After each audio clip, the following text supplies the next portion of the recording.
सबसे पहले आदि देव महादेव के चरणों में प्रणाम करतनी, माँ जगदम्बा के चरणों में प्रणाम करतनी, समस्त देवी देवताओं के चरणों में प्रणाम करतनी, तीन सूत्र बताने वाले हरेंद्र भैया के चरणों में प्रणाम करतनी, नीलम दीदी के चरणों में प्रणाम करतनी, जितना हमारे भाई बहन बाड़े यूट्यूब चैनल में भाई बहन दीदी बाड़ी सभी के चरणों में प्रणाम करतनी।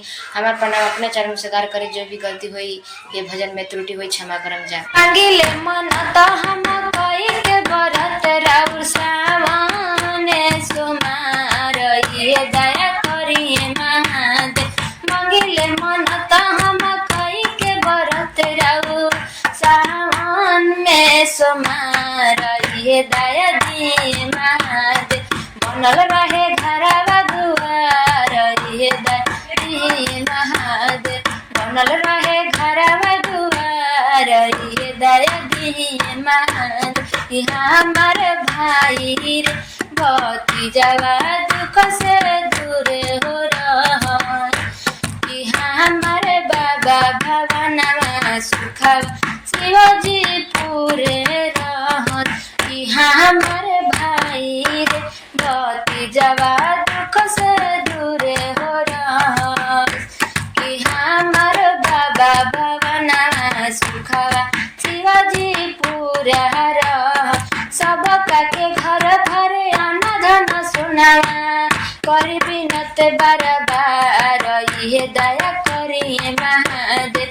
सबका के बुद्धि रहे ज्ञान और धरल करी बिनत बार बार ये दया दिए महादेव।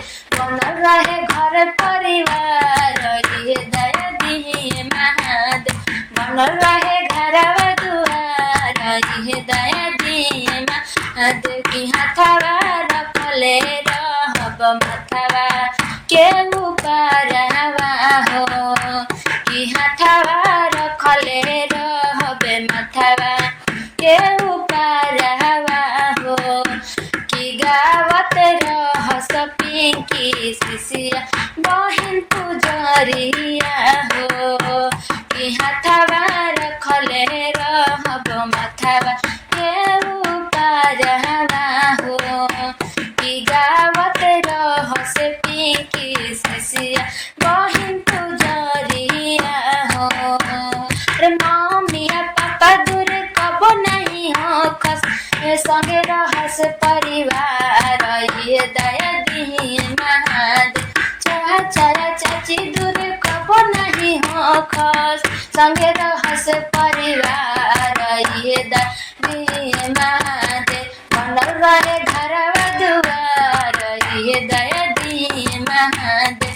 बनल रहे घरवा दुआर ये दया दिए महादेव। बनल रहे घर परिवार ये दया दिए महादेव। पहिला में दया मांगी दूसरा में चर्चा नमः शिवाय पड़ा नाम ये दया दिए महादेव। पहिला में दया मांगी दूसरा में चर्चा नमः शिवाय कल्याण ये दया दिए महादेव। बनल रहे घरवा दुआर ये दया दिए महादेव। बनल रहे कुल परिवार ये दया दिए महादेव। बनल रहे नैहर ससुरवा ये दया दिए महादेव। मांगिला मन त हम कही के बरत राउ सावन सोमार ये दया दिए महादेव। बनल रहे नैहर ससुरार ये दया दिए महादेव। बनल रहे गौवा जवार ये दया